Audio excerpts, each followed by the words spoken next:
What's going on, guys? Bladezilla here, and today I've got something fancy hiding inside this little pouch.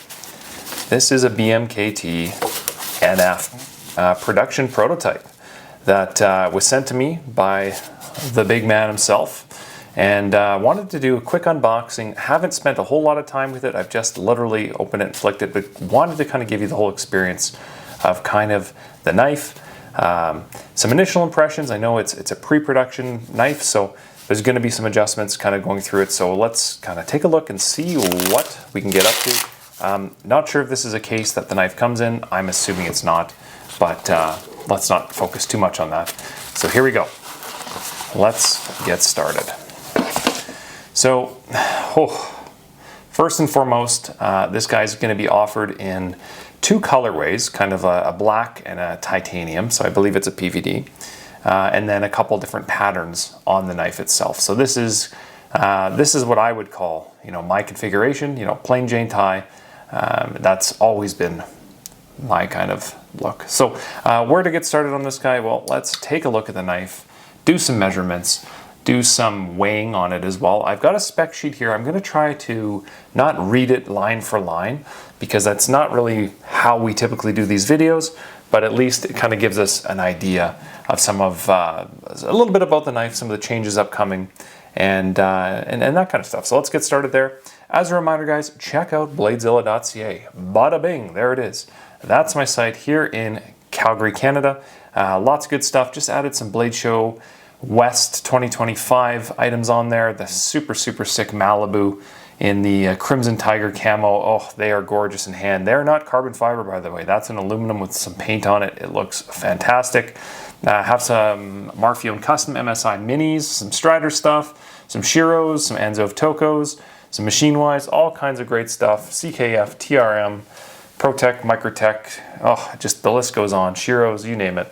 And I actually have a bunch of other Blade Show stuff that's going to be kind of trickling out here, probably right around when this video drops. So keep an eye open for that. Okay, well, we're not here to talk about Bladezilla.ca. We're here to talk about the BMKT NF, which, let's be honest, we assume means, well, non-flipper. So maybe there'll be a flipper version, not sure.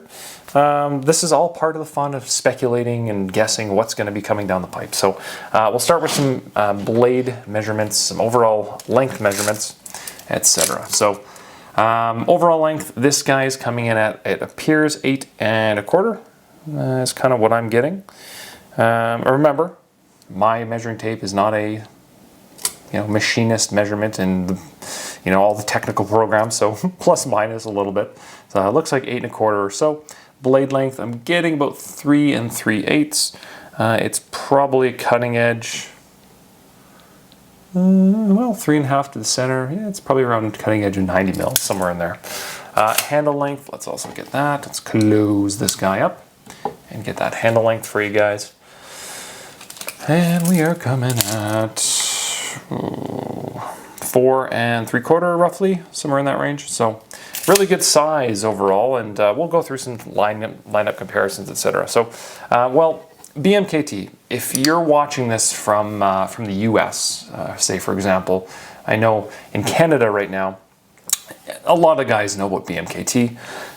It's a company that has always made, or has primarily made, fixed blades out of Saskatchewan. He's one of us. He loves knives, really good eye for detail on a lot of the knives that he collects and buys.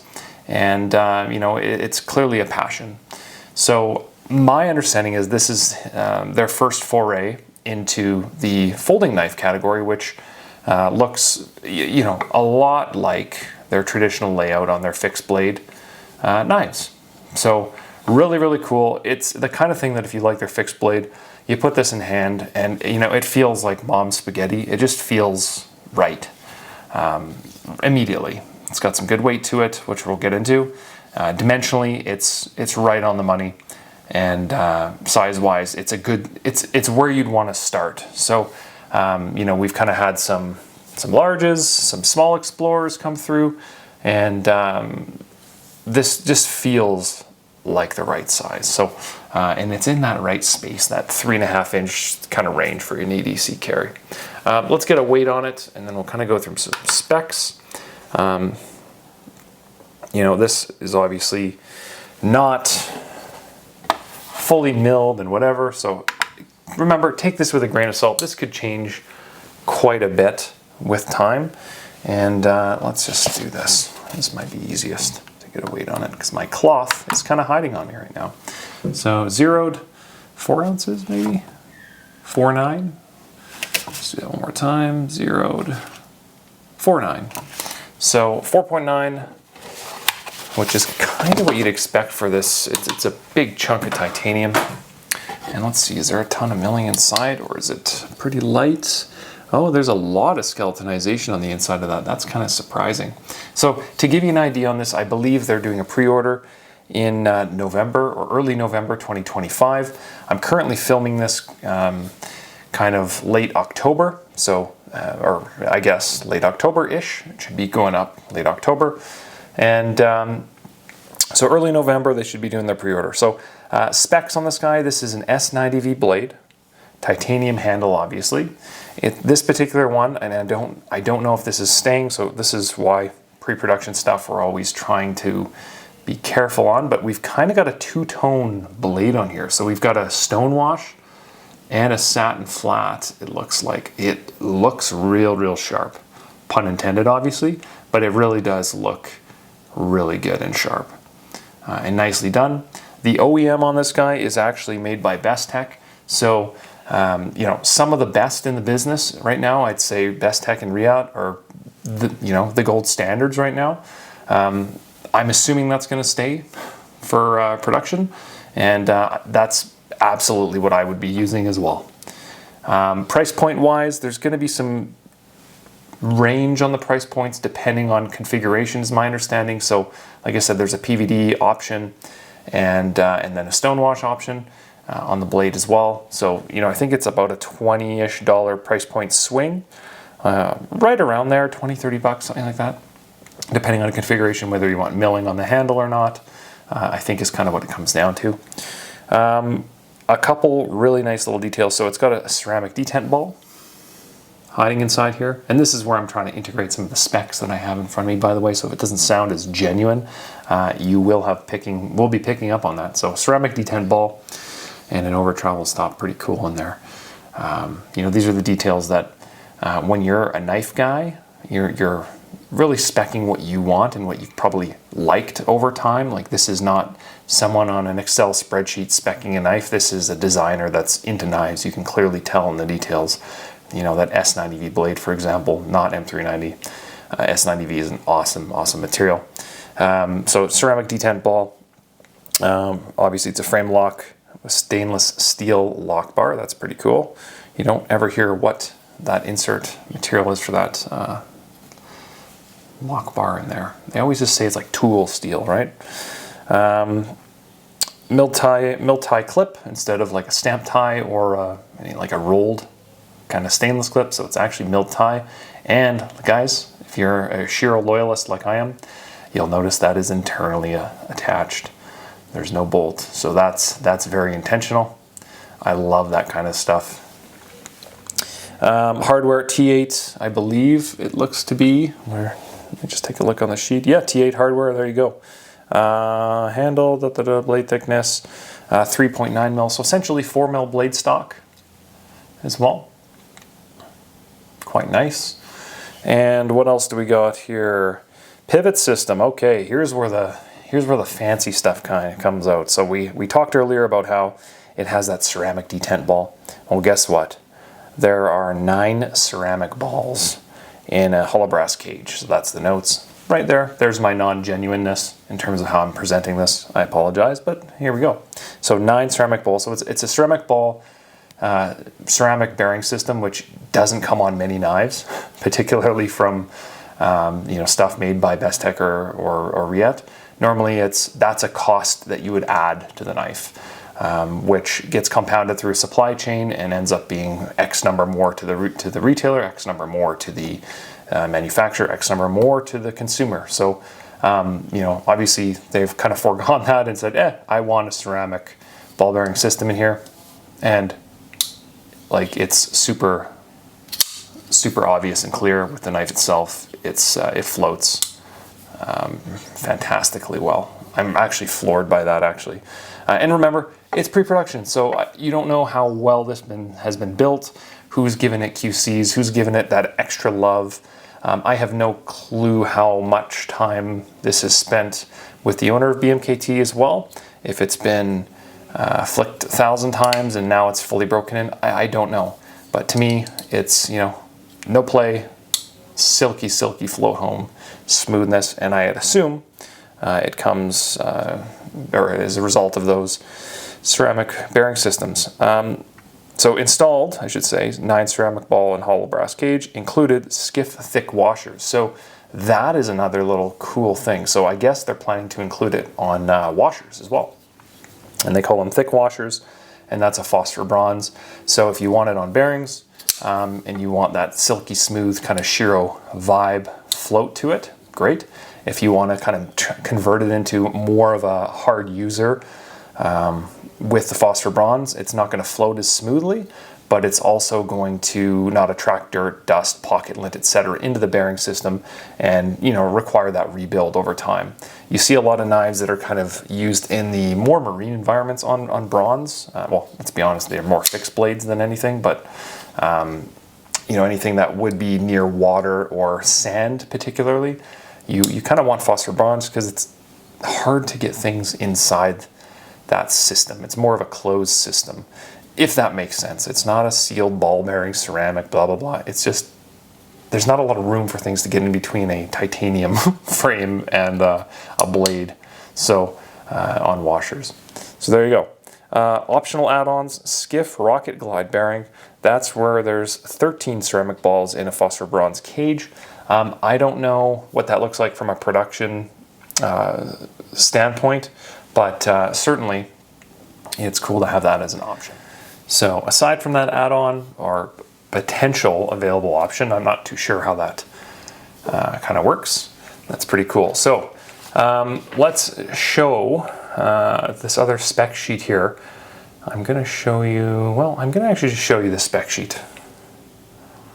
Might make more sense. There's nothing that's hidden. Okay, good. So there is your available options for pre-order. This may be adjusted slightly depending on the site, but there you go. So scale 1, spec 2, tumbled media blasted, backspacer tumbled media, blah, blah, blah, clip tumbled, thumb stud, media blasted, great. There are some changes, basically tie versus PVD, as I mentioned earlier, and then milled and non-milled. You know, I'm assuming, let's be honest, I will probably stock all the variants of this. And at some point here, I'm also assuming that I'll be adding probably a milled tie plain Jane type spec into my case, because that's me, and you guys know that. Now, if we look around this, there are going to be a few changes made to this particular production prototype. So I've got them printed here, but I'm not going to kind of show that. A couple things that are going to be adjusted, I can tell. The thumb studs are going to be reduced. As you can kind of see, they stick out a little bit more than the frame. It's not a detail that many would really care too much about, but once again, the owner being the knife nut that he is, these are the details that when you get something like this from his company, it's a finely tuned version. And this is, I don't know how many prototypes you've gone through and how many samples, etc. So they've spent a lot of time kind of honing in on this stuff. So little detail like the thumb studs, yeah, they barely stick outside the frame, but that's enough of a change that they're gonna adjust that, apparently. There's gonna be some hardware change, or not hardware, sorry, looks like some frame detail changes around the little T8s here. There's gonna kind of do some heavier milling, it looks like, and then kind of contour around it to add some, what's the word I'm looking for? Some strength maybe, so you can see how it kind of sits on top of that angled zone. So that's going to be an adjustment. Once again, if you sold me this knife as it sits right now, I'd be perfectly happy with it and wouldn't have any concerns, but I guess that's something they're going to adjust. And then one more little thing here.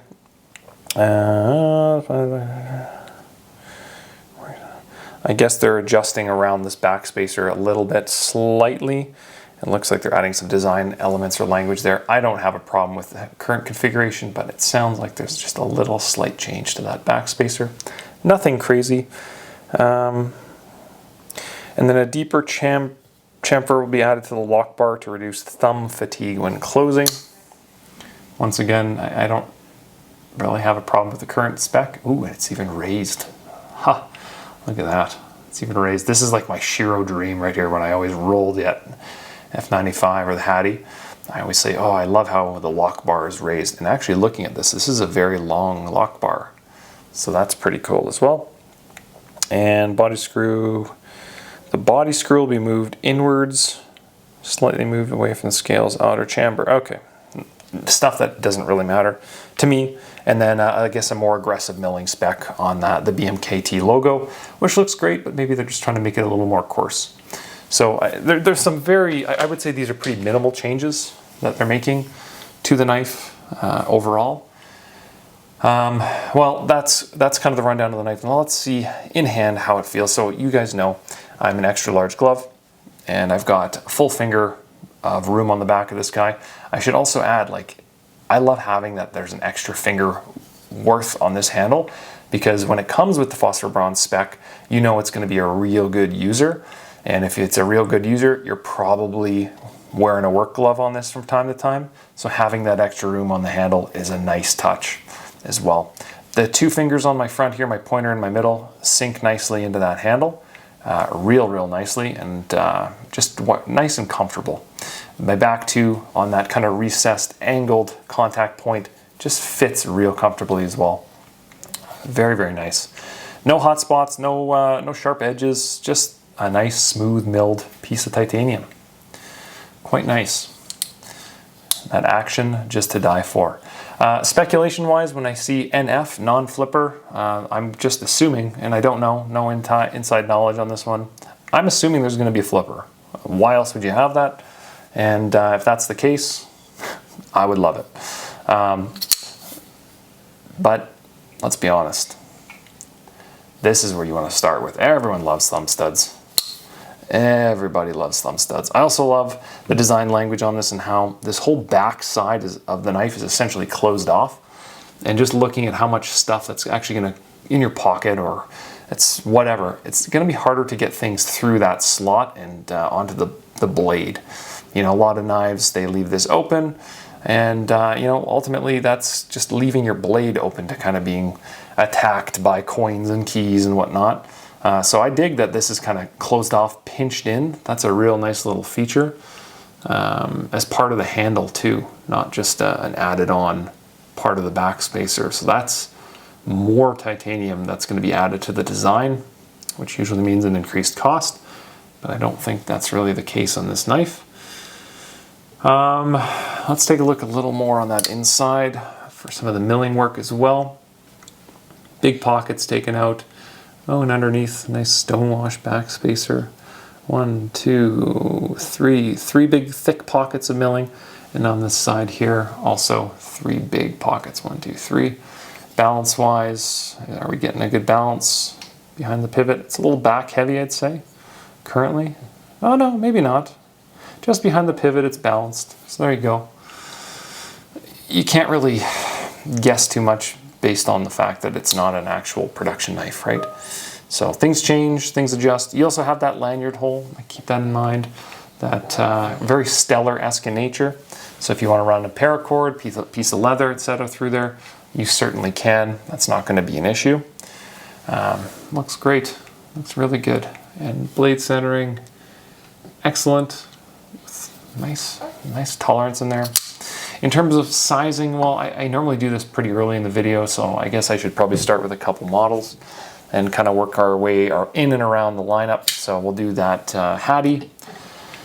That's a 95mm blade, and as you can see, it is not a whole lot bigger, but it is. If I go pivot to pivot, you can see that where the handle is very similar lengthwise, so it fits my hand nicely. That's probably why I really like it. But the F95's blade's a little sharper, a little longer in nature, a little thinner, I should say, top to bottom. So Yeah, there you go. Let's grab an Astrum next.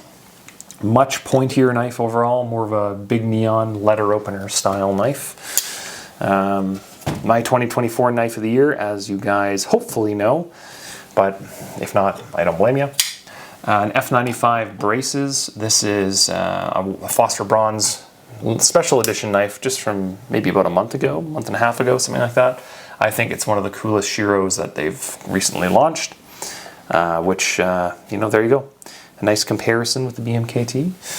Size-wise, I thought in my head, seeing the specs, that a Stellar would be right in line with this knife, but it appears to be a little bit bigger than the Stellar.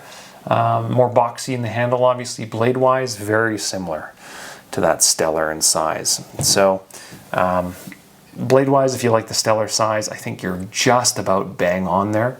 And actually, you can kind of see the design language of how the blade shaping is done is actually very similar with this kind of cut down here. And I know from experience, you know, Brendan's a big Shirogorov guy, so there's probably some design elements that are kind of, I wouldn't say baked into the design, but they're kind of just hiding in plain sight in the background with some little touches that he probably likes and prefers. Wouldn't surprise me. Neon, I can show you my neon. This is a Sprint Run neon. Just dropped not too long ago, but to give you an idea of what a neon would be size-wise. So we got a Stellar, we got an F95. Did I do a Quantum? I can grab a Quantum. Here's an Ursus. Polar opposite ends of the Shirogorov line, I suppose there. Sprint Run versus a Quantum Ursus, but c'est la vie sometimes, right?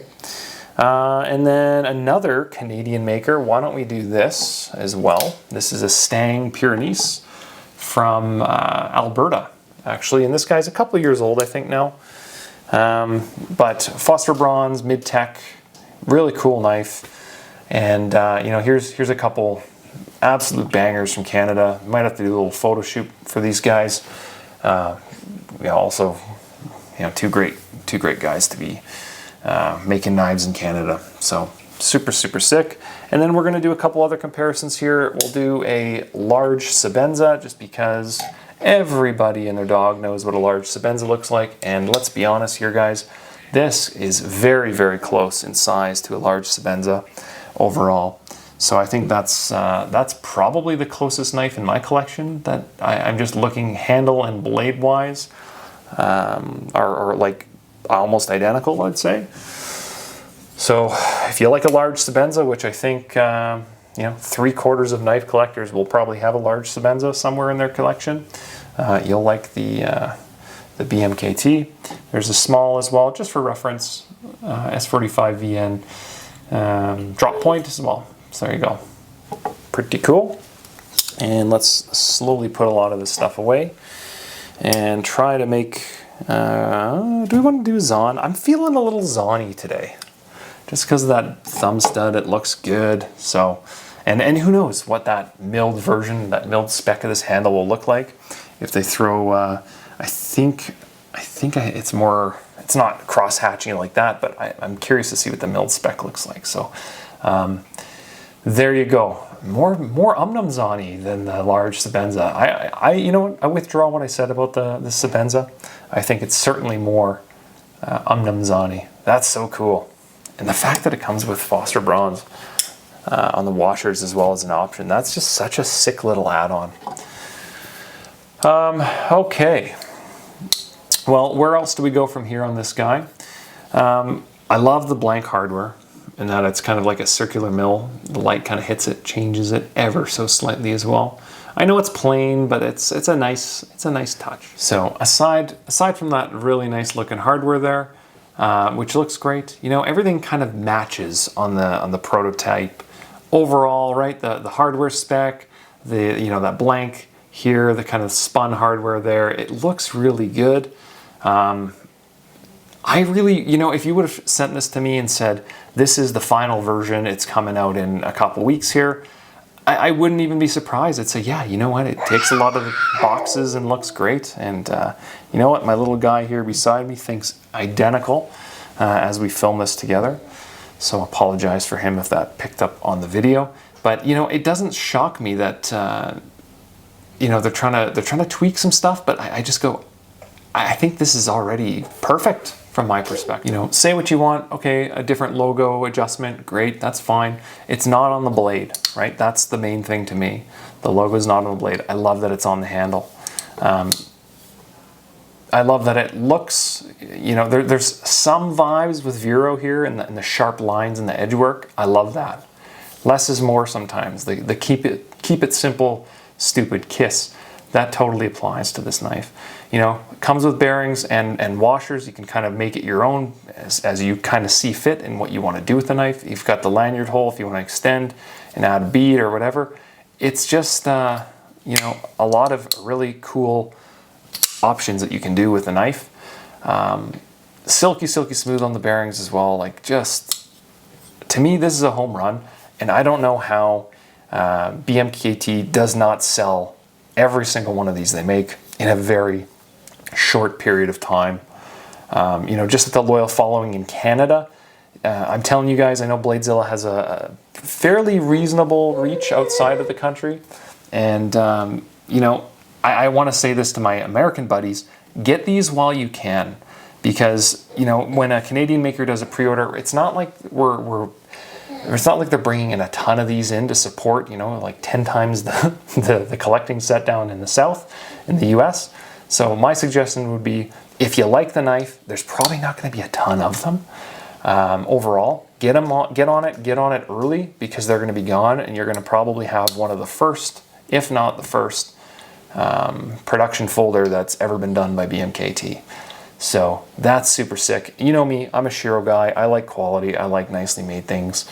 And this is certainly one that I would gladly add to my collection, and will do so. And we'll have as a knife comparison for a lot of different knives and blades moving forward, because, you know, it's great. And, you know, it's a unique look. If you like their fixed bladed knives, this will be right at home for you. I love that kind of stuff. So there you go. There is the production prototype BMKT NF folding knife, which is super nice and beautiful. And I can tell right now my guy here is getting a little antsy. So the Explorer NF, I should probably say, the Explorer NF, not the NF. So their knives have been kind of called the Explorers or the small Explorers. So the Explorer NF non-flipper, there you go. The design language, everything looks fantastic. And really excited to see kind of when these things drop. I think November is the pre-order. And then, you know, it's not long to get them in. My understanding, a couple months kind of thing. So turnaround is pretty quick. What do you guys think? You think this is going to be one you're going to add to your collection?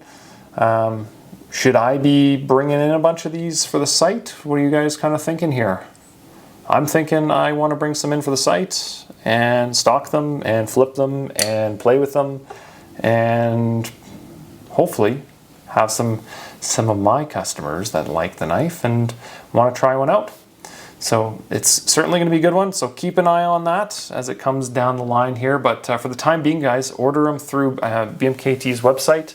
Pre-order them. I think there's a little bit of a bonus, usually of some kind, when you pre-order through him. I know in the past they've thrown some clips in on some of the fixed blades, some belt clips or something in advance. So it might just be like a save 20 bucks or kind of thing. Don't quote me on that, but it might be something like that where you can kind of get ahead of the curve and you know, get a free add-on or something. So he kind of gets the game that way. So check out their website, BMKT. I'll throw a link down in the YouTube video below to the website. I don't know it off the top of my head. I'm assuming it's like bmkt.ca or something, or BMKT tool, knife and tool, or I can't remember exactly what it is, but I'll throw it down in the description if you want to visit. Otherwise, appreciate you guys stopping by. Check out Instagram. You're on YouTube right now. Throw a thumbs up. It helps the video and helps the maker.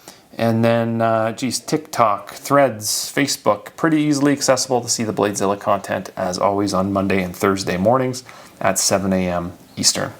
So there we go. Thanks for stopping by, guys, and have yourself a fantastic week, and appreciate you checking out the Explorer NF for now. Hopefully you got to see it in all its glory. All right. Peace, guys.